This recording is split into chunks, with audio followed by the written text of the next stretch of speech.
Next, we have another, I'm sure, thought-provoking lecture, what we call a Beyond Medicine, for the Beyond Medicine series. To introduce the speaker, I would like to again ask Professor Kulratna to take up the podium. Let me introduce Dr. Purnika Seelagama. I think she has a very long CV, but Chaturika made it somewhat brief and gave it to me, but I have made it further shortening and reading. I think Dr. Purnika Seelagama does not mind if I make it short. Right. Dr. Purnika Kumari Seelagama is a sociologist with PhD in regional development from Saga University, Japan. Apparently, she had an excellent undergraduate academic career with so many medals and actually honored with first class from Peradeniya. Then she had a Master of Arts in Economics and several prestigious scholarships and academic awards. Dr. Seelagama is a sociologist and co-investigator of some research projects. I think that of world very prominent research projects, and her research has been published in various academic journals, including Saga University of Economic Review Journal and the Journal of World Development Studies and Sri Lanka Journal of Sociology. Dr. Seelagama has presented her research in various conferences, including Proceeding of International Conferences in Business. Dr. Seelagama is a member of the editorial board of the Development of Sociology volumes in the plantation sector of Transition University of Peradeniya, Sri Lanka. Dr. Seelagama is a well-respected speaker with unmatched ability to deliver lecture on various topics in different languages. She has been a guest speaker and guest lecturer in various academic institutions, nationally and internationally, including Japan and Australia.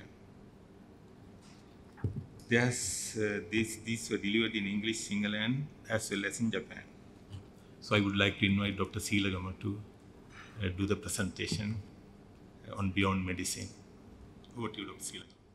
A very good evening to you all, and thank you very much for inviting me to this very prestigious event. I feel honored to be here. So when Dr. Chaturika Dandaniya spoke to me about this event, and when she invited me, she wanted me to speak about something that did not have anything to do with medicine. So I had a plethora of topics. My area is tourism, my area is regional development, so I gave her the options, and then actually she was the one who picked this. School is dead. I thought I'd take this topic, especially because it's not medicine, but it's still relevant to all of us. Relevant to us, our children. So I thought I'll pick this topic, and it's more of opinion and philosophy, and I'm going to imbue a little bit of reality, and I'm going to compare and contrast situations in Sri Lanka with that of Japan, with that of Egypt, Russia, and Norway, and even Finland, when examples pop into my mind. So I would like to start this presentation with this picture. I guess some of you might have seen this before. We have a bunch of kids seated here in a line, and then children think in many shapes and sizes. Some of them think in circles, some of them like squares, some of them think in triangles and rectangles. But there's this authoritative figure over here, the person we call the teacher, and she thinks in terms of a square. It's probably not the way the teacher thinks either. That's what the curriculum says, think in the shape of a square. So she goes around chopping off the shape into what she thinks is right. So I need to refer to a small bit of your speech, Dr. Thotawatha, when you said, think out of the box. Are the schools training our children, our students, to think out of the box to begin with? So when they are sent to the university, do we have good raw material? to deal with? And how can the society expect us, lecturers, to produce a good product within just 3 years or 4 years in the case of the Faculty of Arts? Sometimes we see a student for just 1 semester and they're gone. They take different subjects. This is the problem, and this is why I say school is dead. School is not serving the purpose of human beings as individuals and the society. So what inspired me to think about this topic is that we tend to hear a lot of incidents where children have become criminals. You call them delinquents. When little children engage in criminal activities, you call them delinquency. So we see an increase of delinquents, children engaging in criminal activities. Then we see children committing suicide. We see university students committing suicide. And then when you go out to offices and organizations, we see incompetent workers, accidents, mishaps, fights. And then when you think about it, and when we try to look for somebody to blame, we might end up in the school. Now, when you think about school, or rather, let's say, education in Sri Lanka, it's very broadly divided into 3 categories. In Sri Lanka, we have lumped preschool education, that is early childhood education, as we call it, preschool education, primary school, and secondary schools all together in one category, dealt by one ministry. Then we have another category, tertiary education, this is universities, dealt by another ministry. Then we have the vocational training organizations and technical colleges dealt by at another level. I don't know, I don't agree with this categorization to begin with. But anyway, what has happened in the primary section? What has happened in the early childhood education section? That is the time, that's the age, the youngest people can grasp a lot of information. They can think creatively. That's the age when you should allow the kids to think creatively, because creation should be the apex, the ultimate goal of education. I'm going to talk about the stages of education shortly. So with that, I started reading books about education, and then I came through what Margaret Mead had said. Now, who is Margaret Mead? Some of you may be familiar with this name. She is a American cultural anthropologist who has done extensive research in the Oceania, in the Pacific Islands. She's probably the best anthropologist in the world up to now, Margaret Mead. She lived about a century ago, and then she was brought up by her grandmother. And Margaret Mead once said, "My grandmother wanted me to have an education, so she kept me out of school." The grandmother knew that if she was sent to school, she would not be this creative. She would not venture into the Pacific Islands. She would not observe the things and interpret the things that she saw there. Instead, you just write an essay on the Pacific Islands. And then I came across this next book, and this person, Ivan Illich. Ivan Illich is an Austrian philosopher who wrote this book called Deschooling Society. Illich is someone who talks about institutionalization of things, goods and services. I'm going to talk about what institutionalization is and what it can do to the society. So before I talk about that, Illich pointed out that the schools are contradicting the very things that they are promising. What do schools promise? Equality, equity, parity. So that a girl should not have a different education from a boy. A Tamil person should have the same education as a Sinhalese. A black person should have the same education as the white.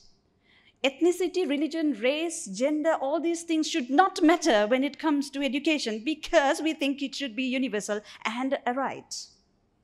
But Illich points out that this is not the case.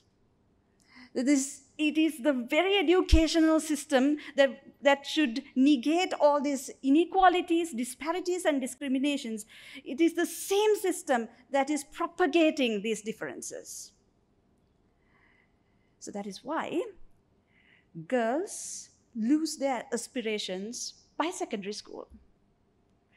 So when you aspire to become a doctor, most of the boys would want to become engineers, doctors, and astronauts, but girls would rather be a nurse, a teacher, stay at home, give up the job when they have their first child.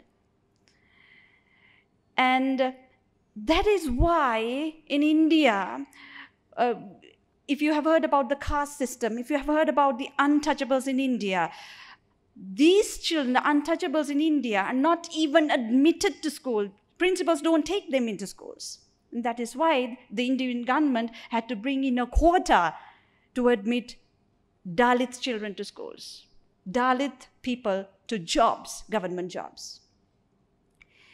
So the education system is propagating this. I'm going to show you how it is doing this. So in spite of all these weaknesses and the bad things about education, still we want to send our children to school. And we emphasize the importance of education to our children. Why is that? Because we have now come to believe that school is a necessity. We don't learn because we like it. If I ask you, how many of you really enjoy the job you're doing? Is it because you really like it? Are you a doctor because you wanted to be a doctor to begin with? Some of you might be. But a lot of people don't become doctors because they wanted to be it. So it's the education system. It has become a necessity, not a desire. Because Aristotle once said that human beings, by nature, desire knowledge. Now, even the little bits and pieces of gossip that you want to know about your neighbor, that's also knowledge. So by nature, we want to know things about other people, about nature, about our surroundings. But talk to your children. I did that with my daughter a couple of days back when I was actually preparing this presentation. I asked her, do you like to go to school? She said, no, I don't want to. I said, why? The teacher makes me sit down and study. I want to play. And then that's another problem with the education system, with the schools, is that we think that everything should be taught, that everything should be instructed, fed. Well, that is not the case. Human beings can learn. And much of the things we know are learned by ourselves, by watching others through experience. There are things that you will learn on the job that no school can teach you. No book can teach you. So we will be talking about why this is happening. In fact, Illich had said this has happened because of over-institutionalization of education. Now, it is not only education that has been institutionalized. Every blessed thing under the sun has been institutionalized. That is, think of yourself 100 years ago. You were born, you were educated, you were socialized, and then you died inside your house with your friends and family. So you were born inside your house, and your children were taken care of by your friends and family. And then when you die, your friends will bury you. So it was a simple life. But when societies became more complicated, institutions, organizations, you call them bureaucratic institutions, started poking their noses into people's personal affairs. And they said, I'm going to take care of your birth, medical problems. And then there's another institution that thought of a good way of making money, say, I'll take care of all your funeral needs, even serving coffee. So everything under the sun became something that can be sold and bought. Everything became a commodity. And someone called George Ritzer, he's a sociologist, called this McDonaldization of society. So he borrowed the term McDonaldization, McDonald's, from the chain restaurant McDonald's. Because there is a standard way of handling things at McDonald's. They will say, this thick slice of meat should go into the grill. You'll have to leave it for this many minutes under 200 degrees. This is how the uniform should be. This is how the table should be placed. You'll have to leave this many inches between the tables. The waiters will have to wear this uniform. So cultural differences are also disappearing.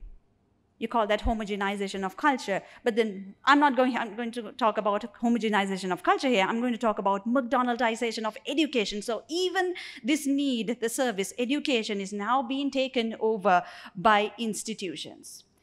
So that's exactly what Elish said. When this is over-institutionalized, we don't know where it should stop. It's a very difficult threshold to talk about.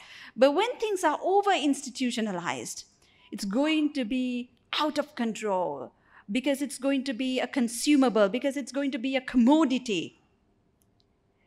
We will think, I paid money, so I need the degree. You can't fail me.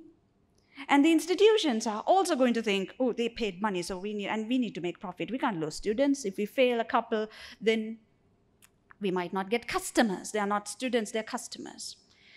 It is under such circumstances that I'm going to talk about school is dead in Sri Lanka in comparison to some other countries. So let's first analyze this in terms of problems in the educational system in Sri Lanka. We see that Sri Lanka, this is the biggest problem that I see, we don't give enough importance to education in spite of the 2012 struggle by the university teachers. Sri Lanka today, I couldn't even find authentic data after 2019. In 2019, Sri Lanka spent only 1.9%. This World Bank data, you can see it on the graph. Only 1.9% of the GDP on education. That is an all-time low in South Asia, which makes it an all-time low in the whole world. I could find only 2 other countries, Sierra Leone and Somalia, that spent less than Sri Lanka. So you see, the blue line is Sri Lanka. So public spending by the government on education in Sri Lanka is going down. The moment a government thinks that education is not important, that is going to be the death of the society. That happened to Egypt. So if you talk about Egypt, Egypt is where we had the biggest library in the whole world in Alexandria, Egypt. We had people like Archimedes, we had people like Cleopatra who spoke like dozens of languages. She was a chemist, she was a physicist. But nobody's talking about Egypt today because they privatized and the government did not want to spend on education. So the parents could not send their children because there was abject poverty in Egypt. So parents could not afford to send their children to school. And the children were better off working in the paddy fields or some field, making money than going to school. That's another problem with education. The effects of good education, or bad education for that matter, will be felt only decades later. It's not immediate. So if our doctors go on strike, the entire country will be agitated because the effect is felt immediately. People start dying. But in the case of education, okay, university teachers are now on strike. Well, who cares? Let them. But if this goes on, the effect will be felt much later. Sometimes irreversible damage will be done. It will be too late when we realize that. And then, all right, so it's universal education. And we are so happy because in Sri Lanka, a lot of children go to school. At the age of 5 or 6, the school admission rate is pretty good. But when you really look into these numbers, and that's the reason why the United Nations stopped considering school admission rate as an indicator of development, and instead, they're now looking at several other criteria, such as attendance, whether there is 80% attendance, whether they are continuing to come to school, and the dropout rates. And they're specifically looking at the difference between girls and boys. Who drops out more? So you see, if you take a look at Sri Lanka, we have the primary schools here, then we have the secondary schools and the collegiate levels. And this is the Household and Income Expenditure Survey in 2016. You see the estate sector, the plantation sector has the highest dropout rate in the country. Rural sector comes next. Urban isn't good either.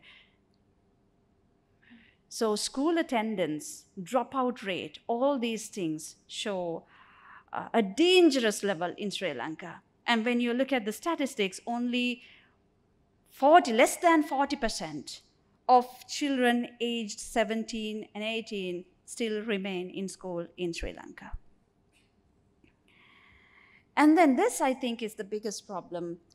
When you enter the school, what are we teaching them? School is dead because school is not teaching or catering to the real needs of the human beings, the individuals, or the society.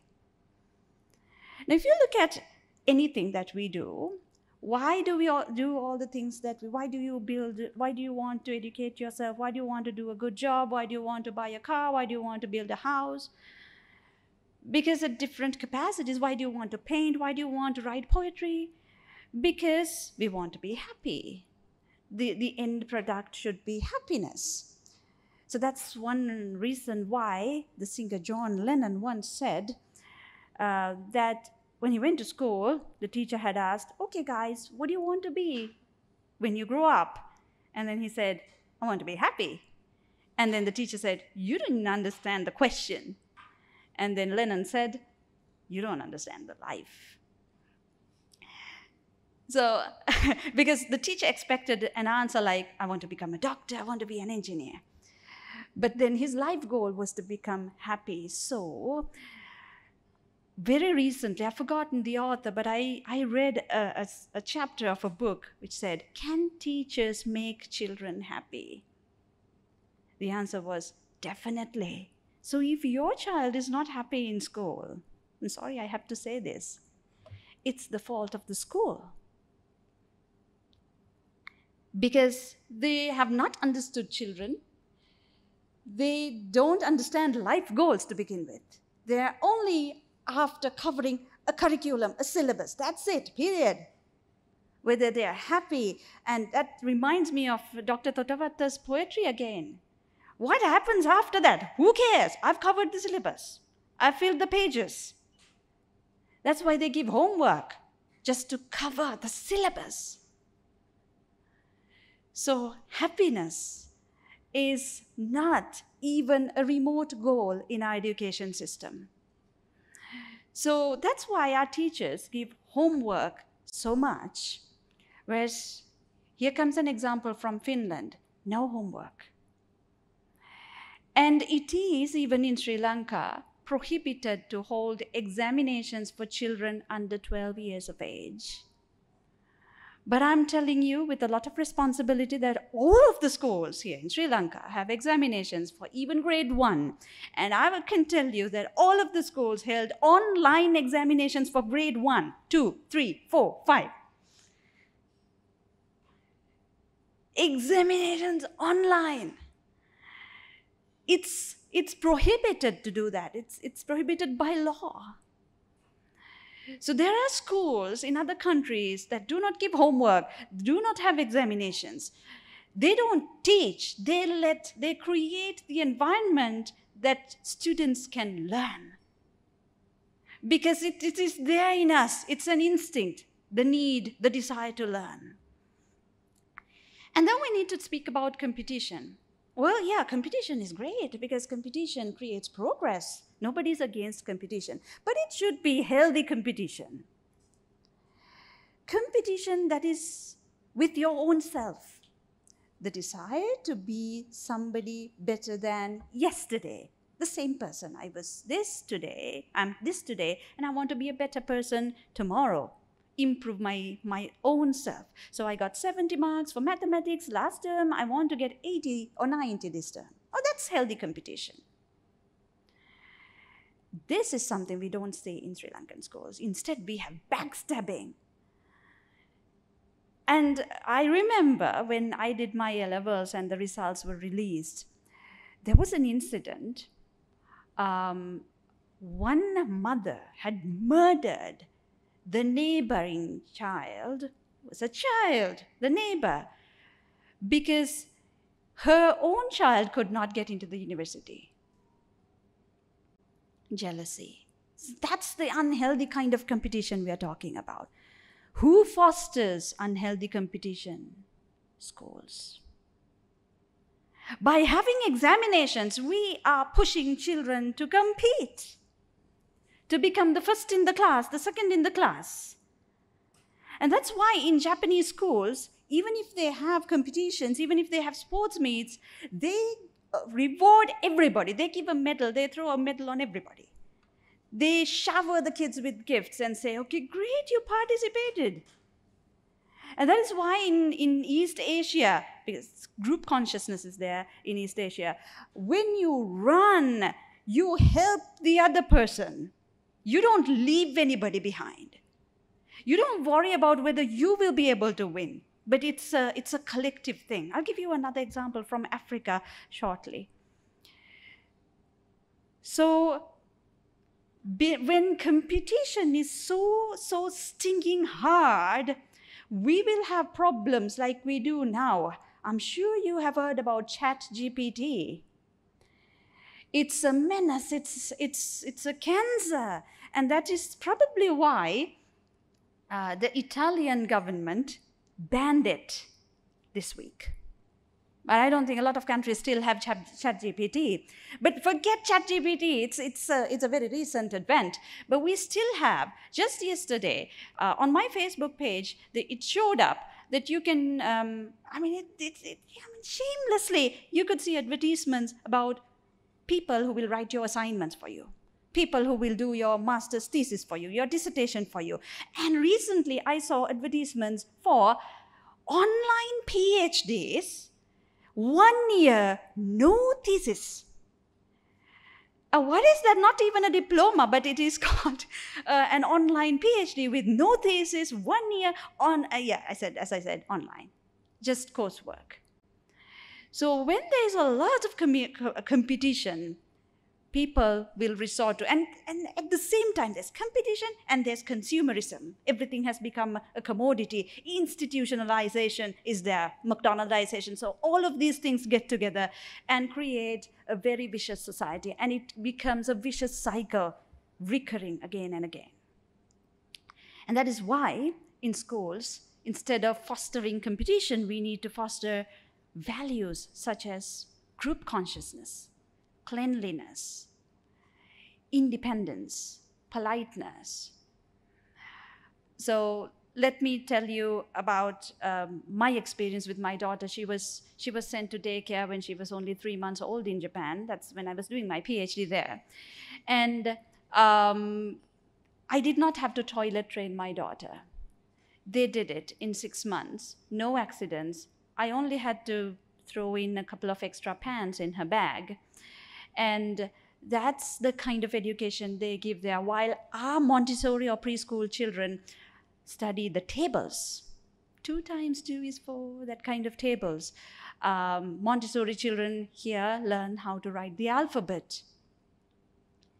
And the parents are so happy, my daughter can write her own name.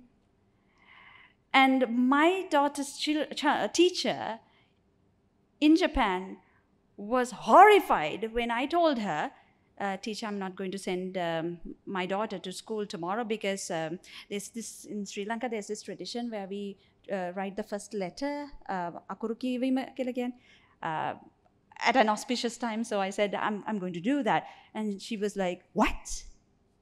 In Japan, they start school at the age of 7. Finland, a lot of countries do that.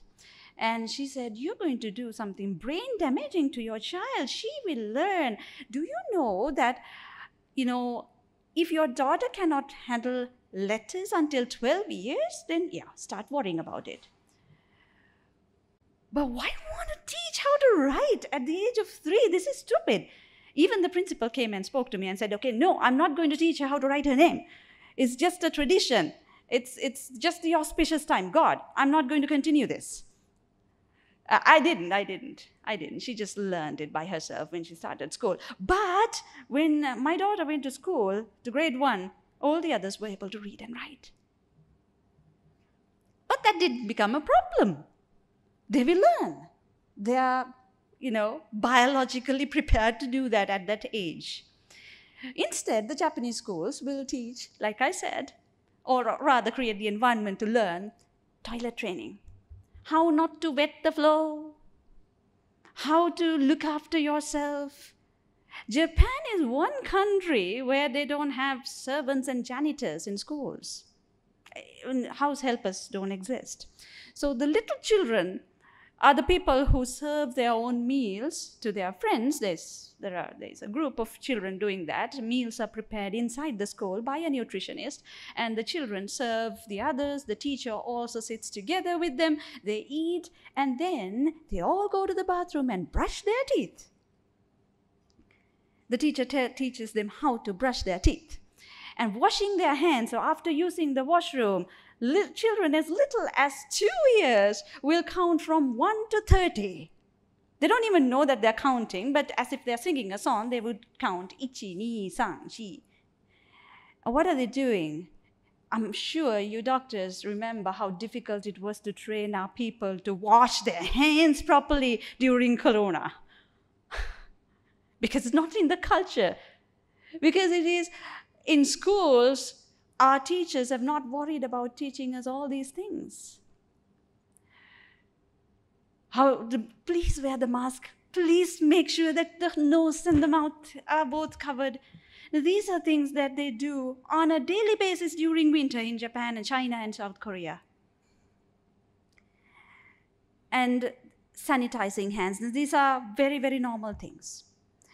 And they have this system where every child has a plant. During the summer, our children, here we go, they want to go to school. They say, they wake up. It's not difficult to wake my daughter up and say, "Where's wake up?"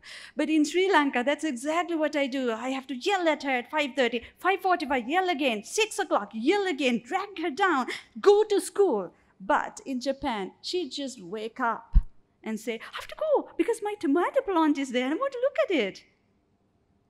And they would pick the harvest, they would cook with the nutritionist or bring the harvest home, and they will be cooking with me.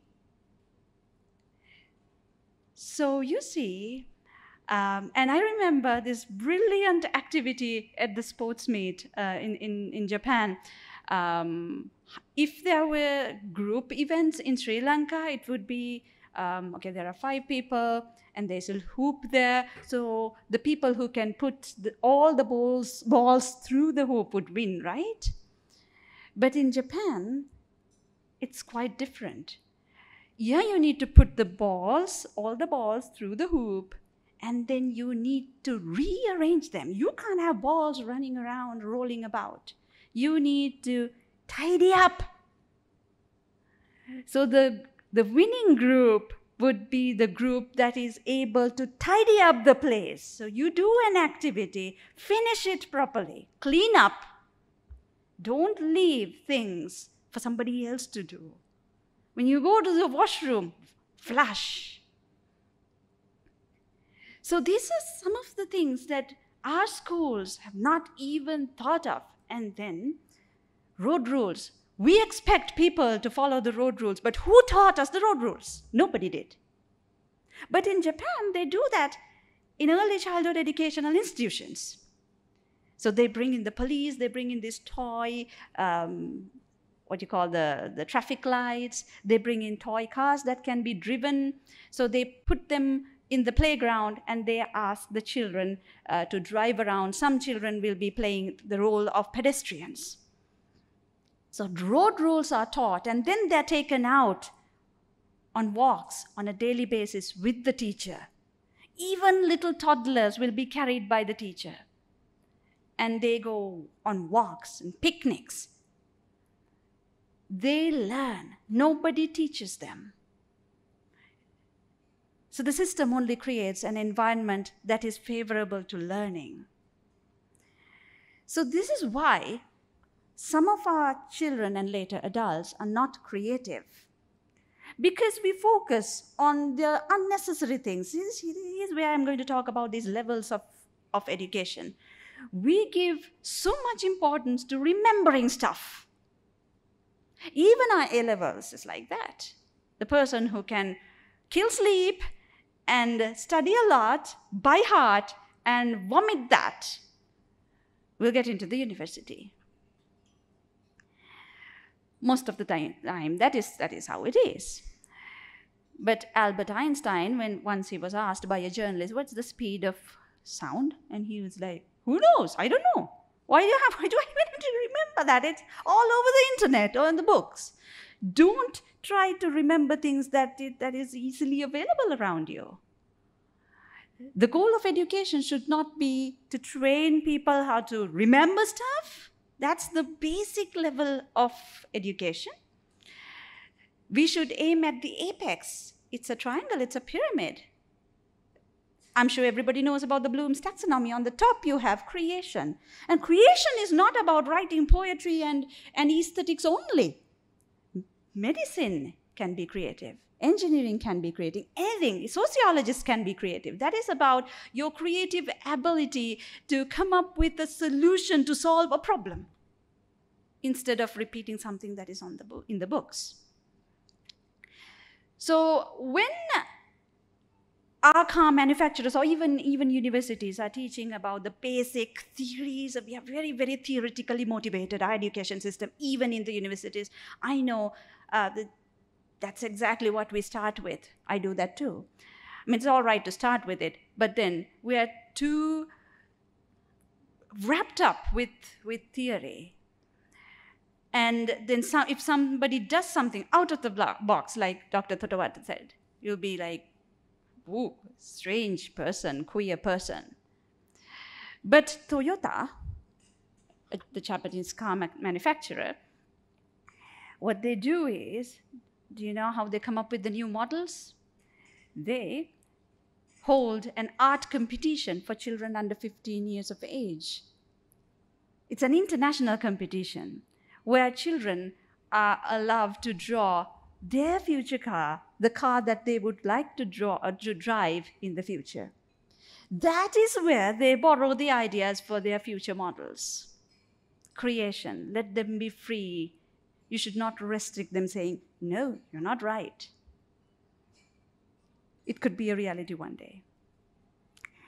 Instead, here is what our system does. I'm sure you have seen, if you have children, there's this textbook called Health and Physical Education in Sri Lanka.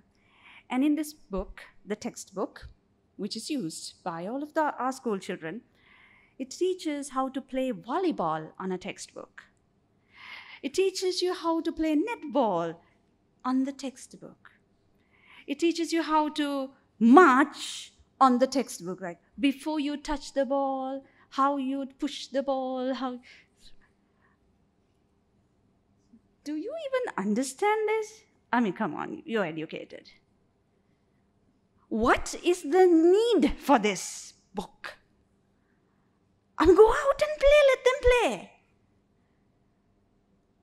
This is the state of our education. And it does not impart, like I said, necessary life skills. So like I told you, the children do all the cleaning, including the washrooms. And here's something that I could not mention earlier. You need to be grateful to the society for what they're doing to us. How do you do that? The schools can do that. So in Japan, if there's a paddy field, all the harvesting is done using machines. But all of the paddy fields have a contract with the schools, preschools, secondary schools, primary schools, and therefore they leave a small portion of their land, of their paddy field, for little children like this to come and do it manually. So they will understand what a difficult job farming is. And that is the reason why before every meal they say itadakimasu. They are basically thanking the farmer, they're thanking the plant, parents, they're thanking the animals that have given their life to feed you, and they need to help the mother so she or he, the child, I mean both girls and boys, will understand what a difficult job it is to put that meal in your lunchbox. You don't sleep and grab the lunchbox on your way to school. Participation in daily activities, because without these, whoever you are, you'll be useless. And then, as I said, there are skills that will have to be learned on the job. Learned on the job. I didn't say teach on the job. So that is why, while in Sri Lanka, our children are bombarded with homework, like writing things on exercise books and textbooks and workbooks, Japanese schools will simply ask children to do summer jobs. I mean, this is not only in Japan. A lot of countries, even in the West, do this. No homework, but during summer, just do a job. And then very recently, Japanese authorities, the education ministry, had done a survey. They have gone and asked elementary school children, not the little ones, preschool ones, but the elementary school children and secondary school children, what they wanted to be in the future, the job. The answer was not happiness, but a job. So then the children, most wouldn't believe, most of them, both elementary and secondary school children, wanted to become bakers. So then in Japan during summer, we see a lot of little children, school children, in gas stations, bakeries, post offices, paddy fields. Some people love farming, so in that scorching sun, they would just go help the farmers. And the things they learn about plants, about manure, about chemicals, about life, by just participating in that job. And then, like I said, gender discrimination is given by the school. And you see, it's not enough for the textbooks to say, oh, girls and boys are the same, you know, they're all equal. But when you look at the books, the textbooks, they are so gendered. The United Nations has done this study in many countries, including the United States of America. And they said, even the pictures are so gendered, it's something like a hidden curriculum. It's hidden. When you look at the book, when you look at the workbook or the textbook, you wouldn't notice it, but it's so hidden. So the UN shows how women are always painted in a very submissive manner, with the hands in the front, you know, keeping a distance with the father while the father is seated with a cup of coffee and a newspaper with his leg on his lap. And then father is the person who is taking the child fishing and adventure and camping. Mother is always pictured in an apron. So very, very subtle, but this is exactly what they do. And let me tell you now, this is first-hand experience. My daughter, I'm sure if you have very little children, you have heard about this book called Muthu Akura. And in grade 1 or 2, this is a workbook that I went through, and there was this exercise to join this side. There were pictures because these are little children, so they had pictures of mother, father, elder brother, younger brother, elder sister, blah, blah, blah. And then on the other side, they had tasks like cooking, making money, taking the trash out, sweeping the house, sweeping the garden. You had to join very correctly, mind you. Can't make mistakes about this. Join mother to cooking. Is that what is expected there? I didn't even know. I mean, there's no right or wrong answer about it. This is how you teach gender. Gender discrimination. This is how you kill the aspirations of little girls. This is how you make them want to become a housewife. This is how you make little girls think that this is what we have to do, girls, cook. This is how education will teach you that women, even if they are faced with domestic violence, that you should be submissive and it is something that you deserve. Instead, we have schools in Norway. This is a school in Norway, and this is done in Iceland and Finland as well. They have a course called Life Skills, in which every girl and boy will have to participate, and they teach things like laundry. They teach things like cooking. They teach things like how to change a tire. And they don't teach how to teach a tire to the boys and cooking to the girls. They teach both to both genders, both sexes. Because it's very important that these are necessary life skills. These are not gendered jobs. If you want to live, you'll have to eat, and to eat, you'll have to cook. It's not the job of just the woman. And this is how schools can either build on gender ideologies or they can destroy them and introduce parity. Examinations and IQ tests. I've already talked about examinations.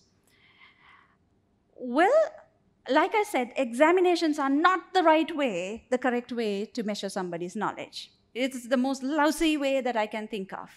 I mean, remember a lot of things and do it within just 2 hours to 3 hours. Continuous assessments, okay, possible, but still not the best.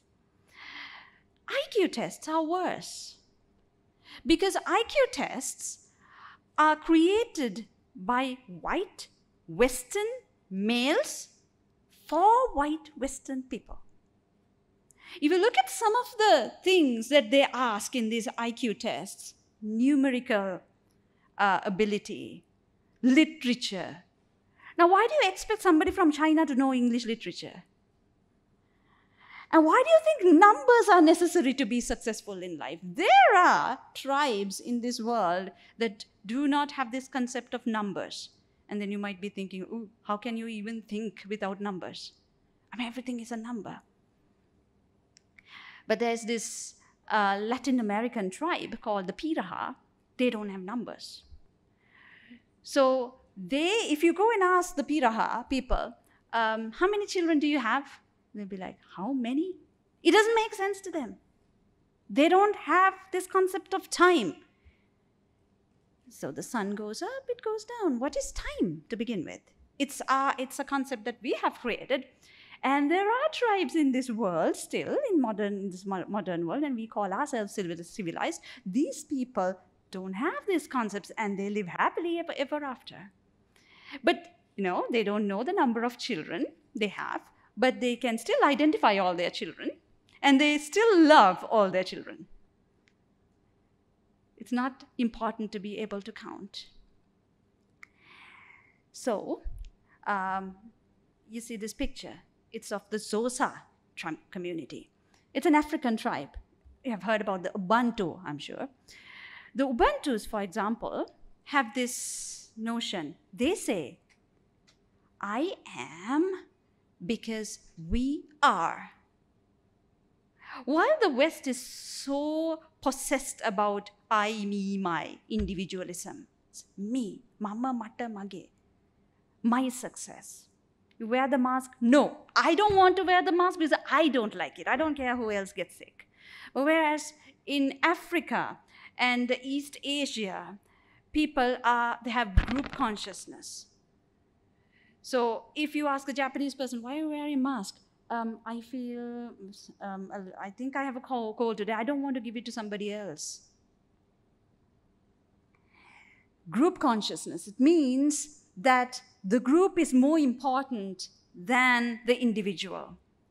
So the Ubuntus, once an anthropologist, a cultural anthropologist, went to the Xhosa community, that's the name of the community, and he left a basket of fruits under a tree and said, okay, children, there are 20 children, you stand in a line, you race, and the person who reaches the basket first will win this. You can have it, enjoy it, the basket of fruits. And the children all looked at each other, and they all held their hands together in a line, and they all raced together. They all reached the basket of fruits together. The anthropologist was very surprised. He asked, why do you do it? And then the children said, oh, what's the point of one person? We are all hungry. What's the purpose of one person winning this and enjoying it alone when everybody else is hungry? Besides, I am because we are. Without the community, without the society, without collectiveness, You will not survive. There's no existence to I without we. That's the ideology of the Xhosa community. And then let me, if it still does not make, let me ask you one simple question. Now, we all think of ourselves as academics and intelligent and educated, professional, passed a lot of examinations. Intelligent, right? So if we are given this IQ test, we'd probably pass with flying colors, and some of you might even reach the levels of Archimedes, I don't know. But then, this is why I'm saying IQ is cultural. You can't use the same IQ test to measure people's intelligence in different cultures. So if you take that IQ test to a Kalahari tribesman, that person will fail. What's the language you're going to talk to him? Mathematics, no. Literature, no. Language skills, no. And you call them stupid because they failed the IQ test. So now if somebody takes one of us to the Kalahari desert or the deep jungle and leaves us there, do you think we'll come out in one piece? Do you think we'll survive 24 hours in that jungle? Do you still consider yourself intelligent? Oh yeah, in this community, we are intelligent, but intelligence is cultural. In Kalahari, we are nothing. In Kalahari, the Kalahari tribesmen are very intelligent. They know how to find water when there's no water. They know how to survive in the deep jungle. They know how to survive if they're attacked by a lion. It's cultural. So we have a problem in a lot of countries, not just Sri Lanka, but I focused on Sri Lanka particularly because we live here. One way of avoiding this would be to change the entire system and have a very different perspective about education. It can be done. Now, for example, Japan has done this. But there are places where Japan has gone wrong. Later on, we can discuss about that as well. Finland is doing pretty well. Most of the Scandinavian countries, including Sweden, is doing very, very well.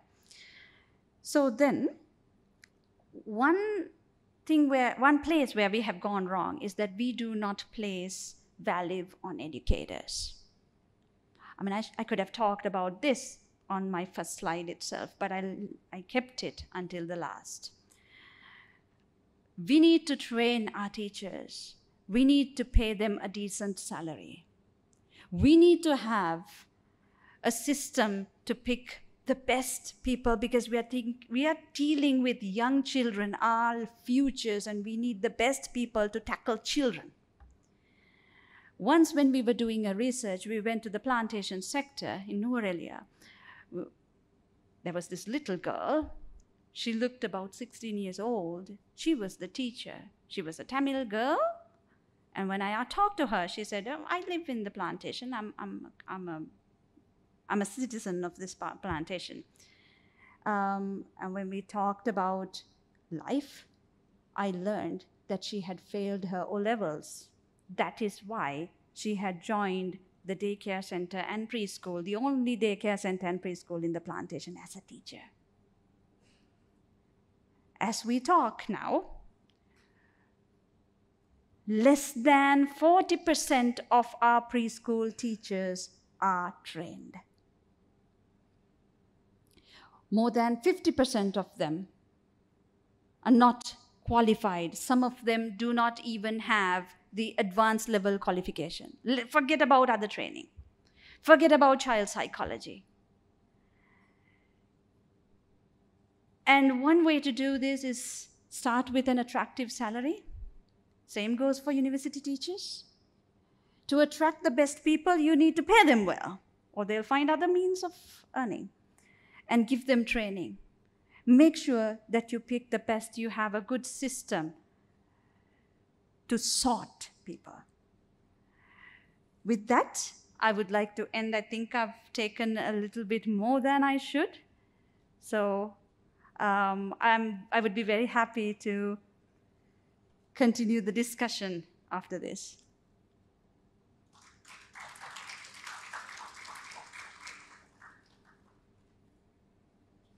Dr. Purnika Amupul Disanaika. It's very interesting, thought-provoking. If the schools are bad, aren't you happy that the people leave the schools at young age? Well, yeah. If you could leave, I mean, Ilish has actually answered your question, not me, as I would like to give Ilish's answer to you.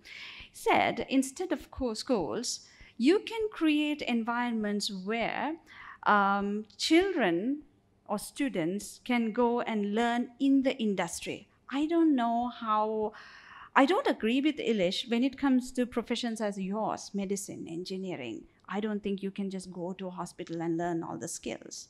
So universities, schools are necessary. I don't think that we can do away with schools. But dropout is a serious thing because we live in a credential society. So people need that piece of certificate to get a job.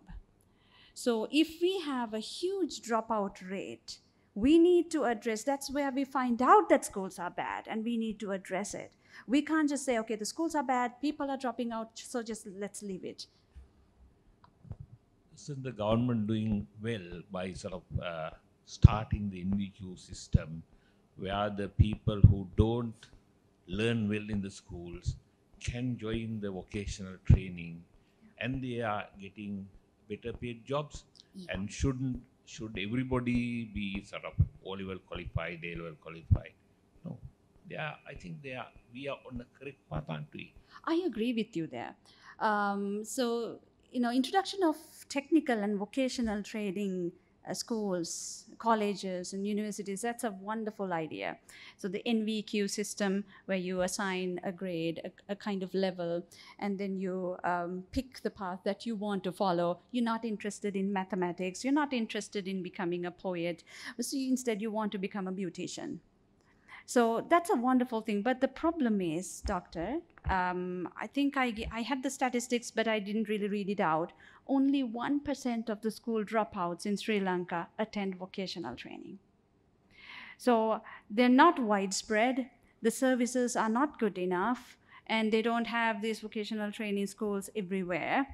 And even if there are enough schools, vocational training schools, I think the standards of these schools are also not very satisfactory compared to some of the countries like Japan. Say, for example, to become an early childhood teacher, a preschool teacher, in Japan, you have to pass music. You have to be able to play the piano. So if a teacher, a candidate, fails the piano examination, she will have to redo it until she or he passes. So, it's not enough to introduce vocational training schools. You need to make sure that people are attending them, and the standards of these schools should also improve. But like you said, it's a good idea, it's a good start, but there's room for improvement. Thank you, Dr. Purnika. Yes, very thought-provoking.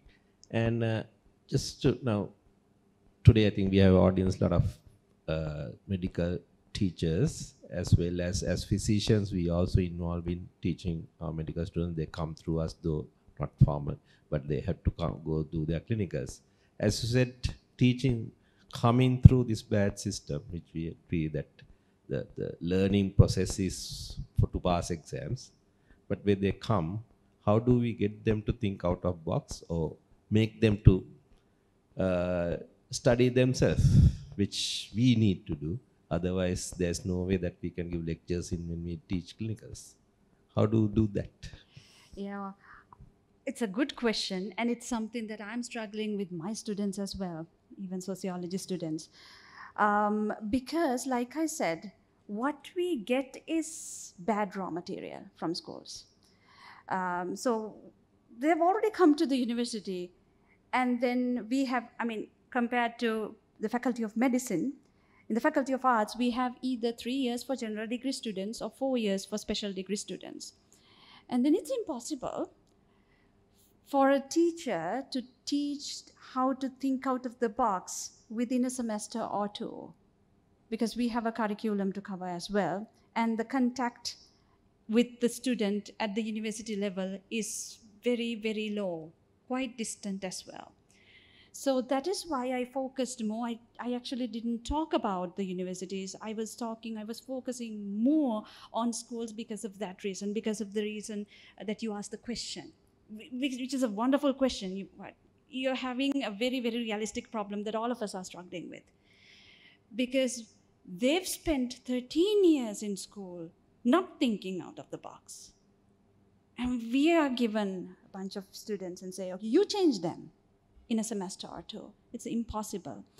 But I think the continuous assessment system and all these flipped classroom and a lot of systems have now come up, problem-based learning. And they have also started calling, not teaching, but problem-based learning. That kind of approaches and techniques are helping, I think, little by little. It's going to take time. But forcing them to learn by themselves. If they come and ask a question, instead of telling them the answer, I would say, go find out. And actually, sir, I hate that the fact that I have to give the references at the end of the C1 form. The C1 form is the form in which the Faculty of Arts has the syllabus written, name of the lecturer, time of the lecture, blah, blah, blah, and at the very end we have list of references. And if I have to tell them which books to read, again, am I not restricting them? So I would say, okay, don't even look at this. I'm going to put that because I'm supposed to put it there, but forget about this list. Be free. Just grasp any information that comes your way. Learn. You'll have to learn where to find information. Don't come in. A lot of people come and ask me, especially my final year students, Madam, I want to learn about preschool education. What are the articles I have to read? I said, I don't know. You find out. It's part of the program to learn where to find things. It's like, the husband asking the wife, where is my pair of glasses? It's there, just find out.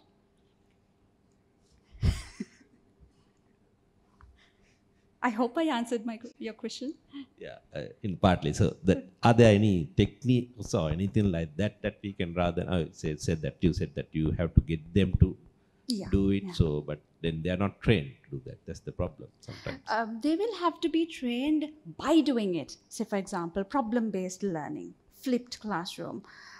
So instead of teaching them certain things, let's say, I want to teach them about the class system. I would just give them an assignment instead of telling them a lot about, I might teach them a few theories. But after the lecture, I would say, next week when you come, get into groups and you practice a drama and perform about how class has affected this part of Sri Lanka. And then when they're doing that, or I will ask them to produce a video.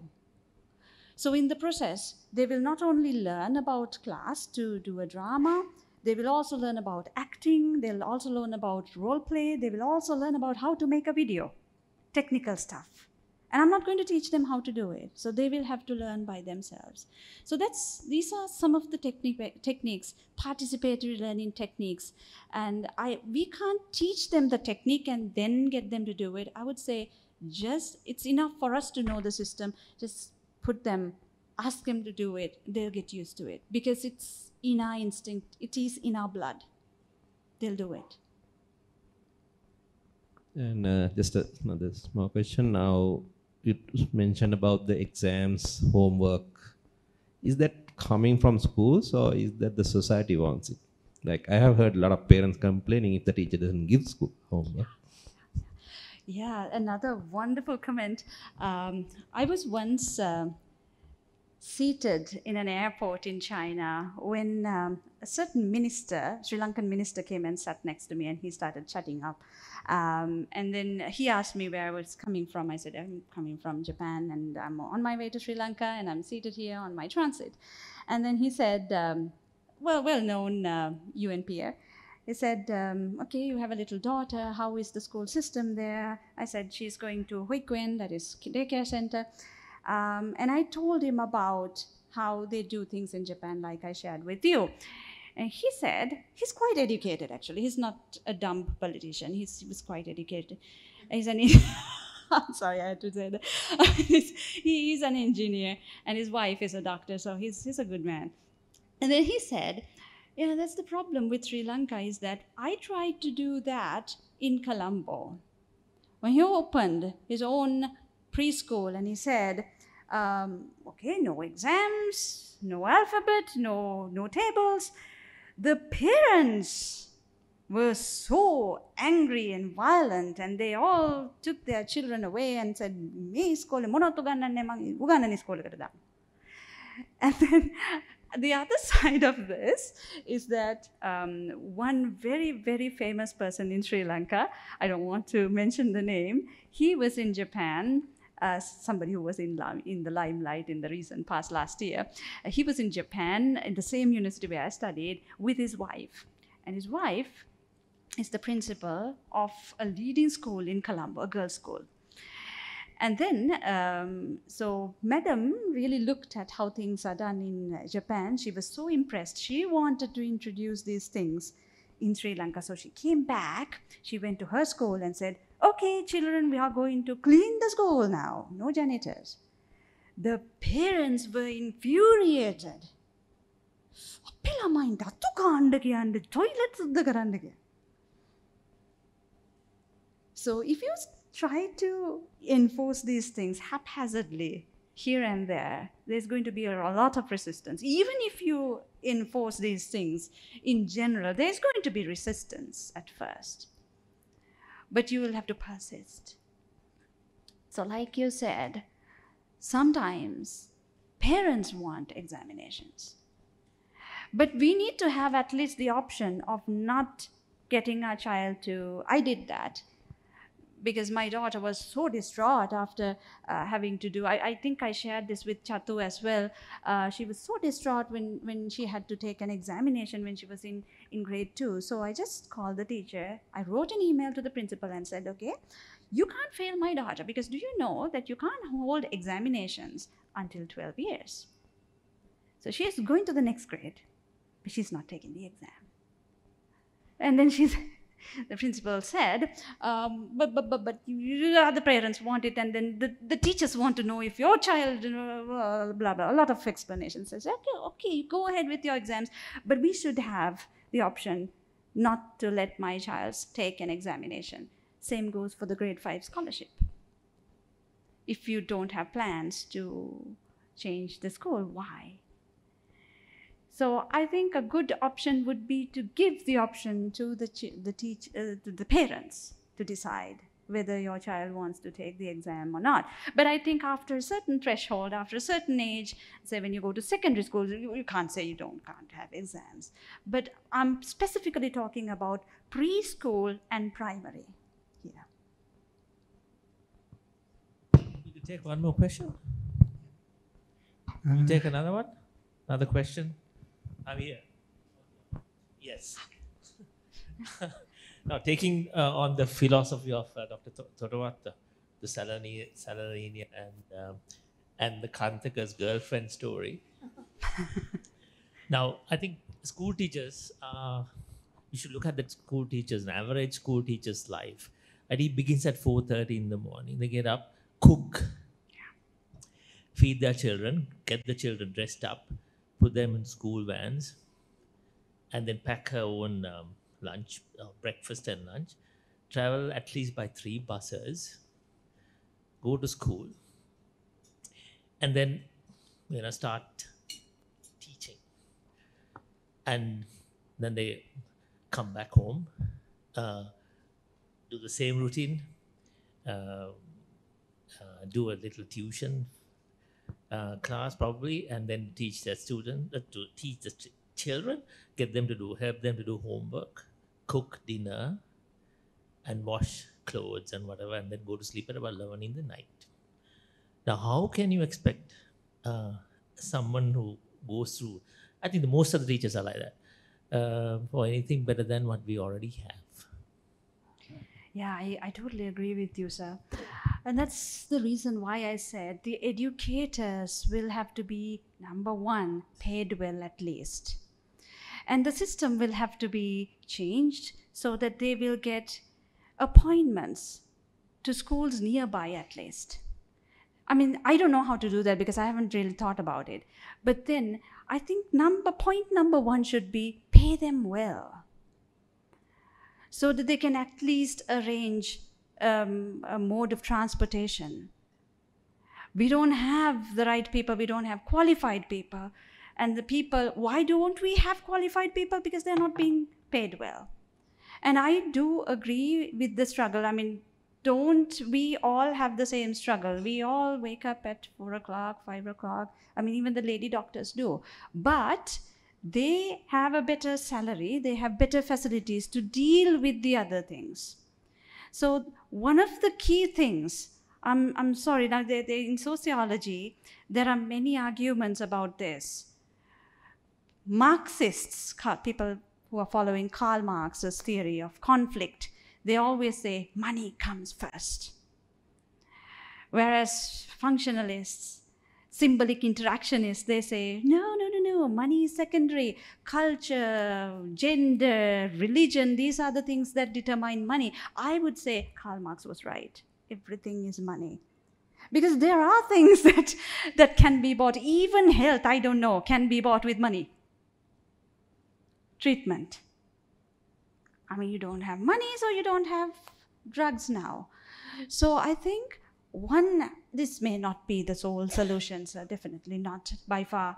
It's not the only solution. Well, that's the reason why I really supported the struggle of the teachers demanding for a salary hike.